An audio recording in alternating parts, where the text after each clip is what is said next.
Hello from Rhiannon and me. Welcome to this evening's programme. First tonight, one of our MPs has sparked controversy by criticising women who choose to wear the burqa in public. Philip Hollobone, the MP for Kettering, branded it offensive for women to avoid face-to-face contact and said the outfit, including the hijab veil, had no place in a modern society. But Muslim groups have reacted angrily today, saying the comments are inflammatory, vulgar and insulting. Neil Bradford has this report. According to Kettering's Conservative MP, the burqa is the religious equivalent of wearing a paper bag over your head. Philip Hollobone says he has sympathy for those calling for the traditional Muslim dress to be banned in the UK. In his Northamptonshire constituency, Kettering's Muslim Association described their MP's comments as vulgar and extremely damaging to community relations. Voters were undecided. It doesn't bother me at all what people wear. If they're happy doing it, that's up to them. I think in some ways you should be showing your face. Well, that's their traditional garb, though, surely. They should be allowed to wear that. The MP made the comments during a Commons debate on immigration. It is the religious equivalent of going around with a paper bag over your head with 2 holes for the eyes. And it is offensive, in my view, Mr O'Hara, to want to cut yourself off from face-to-face contact or recognition with other members of the human race. And I think we should certainly look at ways to tackle that issue. In Luton, where more than 15% of the population is Muslim, Mr Hollobone's views have been roundly condemned. Community leaders say his comments should have no place in Parliament or society.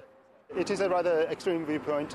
It doesn't reflect the House of Commons, I'm sure, and I definitely don't feel it represents the people that the MP is representing himself, which are the people of Kettering. I think they are out of place. Clearly, I mean, a woman has the right and the choice to dress the way they want to do, the way they want to, and what they wear, when they wear, how they wear is entirely their business. After all, we are living in the 21st century. Those who've dedicated their lives to improving community relations say Mr Hollobone is pandering to extremists on both sides. Out of place and just giving more ammunition to the extremist groups on the left or on the right. I think this is not a very well thought idea and feeling. There may be many here in Luton and indeed Mr Hollobone's own constituents who disagree with what he said. But members of his own party have also moved to distance themselves from his comments. A Conservative spokesman says this does not represent party policy and said any talk of a ban risks stoking fear and misunderstanding. So far, only the BNP and UKIP have talked of banning the full Muslim veil.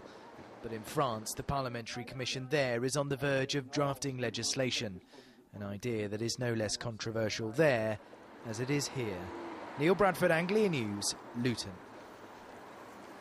Well, earlier I spoke to Philip Hollobone and started off by asking him whether he still stood by his comments, despite the Tory party distancing themselves from him. Well, every word. I mean, the burqa is the most ridiculous piece of dress that you can have. The idea that you would go round in a modern society with your face covered is just simply absurd. And of course it's part of the British way of life to pass people in the street, smile at them, say a cheery hello, and you can't do that if people are wearing burqas. But we have spoken to the Council of Mosques in Luton this morning. They say that your comments show a complete lack of understanding. Have you actually spoken to women who wear the burqa? Well, I think their comments reflect their complete lack of understanding about the hostility that's being provoked by women who wear burqas. And the same reaction would occur were men to walk down the street wearing balaclavas, so you couldn't see their faces. In a modern society, you need to see someone's face. We can smile at each other, we can speak to each other. If you're covered up so nobody can see you, you can't possibly interact in a sensible human way. But is it really the place of politicians to tell people what they can and can't wear when they're walking around in society? Well, I think it could be the place of politicians to make a law that it's illegal to cover up your face in public, and that would cover burqas but also balaclavas. Mr Hollobone, it's an interesting debate. We're going to have to leave it there, but thanks for joining us. Thank you. Right, next tonight, it's being called the greatest medical challenge of the 21st century. But new research into dementia suggests it's severely underfunded. Yes, the condition affects more than 820,000 people and currently costs the British economy £23 billion per year. Well, compared with conditions like cancer and heart disease, every dementia patient costs far more. But while £590 million is spent on cancer research every year, only £50 million is spent on research into dementia. Emma Baker has this report. 6 years ago, Angela Hill was an active member of the community. She worked as a primary school teacher in her home village of March in Cambridgeshire. Today, at the age of 59, she's struggling to live with Alzheimer's disease, the most common form of dementia. She was diagnosed 3 years ago and now needs the full-time care of her husband. They're just these little things that something new, you know, every couple of days comes up. Getting dressed or undressed can take half an hour. You worry, don't you, at times, my dear? You worry about me? I'm not talking. Right, OK. And it is a massive fear that builds up inside people, which you know, he just feels desperately sorry for. Angela and Chris are not alone. New figures out today show more than 820,000 people are affected by dementia, more than was previously thought. And that's having a significant impact both on society and the economy. Every dementia patient costs more than £27,000 a year. That's twice as much as the average cancer patient and 4 times as much as a stroke patient. But dementia research remains severely underfunded. For every £1 that's spent on dementia, £26 is spent on cancer research. The study was carried out by the Alzheimer's Research Trust in Great Shelford near Cambridge, which is now calling for more to be done to tackle the problem. In a sense, dementia is where cancer was 20 years ago.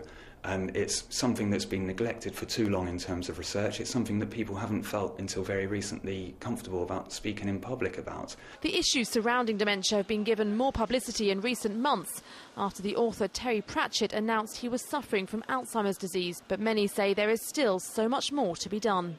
I don't think we should look on dementia as being different from all other diseases. It's a disease which happens to affect people in old age mainly, although not completely. But I think there's a lot of things which could be done, both in terms of basic science and also understanding more about the natural history, what can we do to prevent it, to diagnose it. It's hoped today's figures will go some way to highlighting this issue and help fund the much-needed research into finding a cure for this devastating disease. Emma Baker, Anglia News, March in Cambridgeshire. It's a dreadful disease and terribly sad. Now, police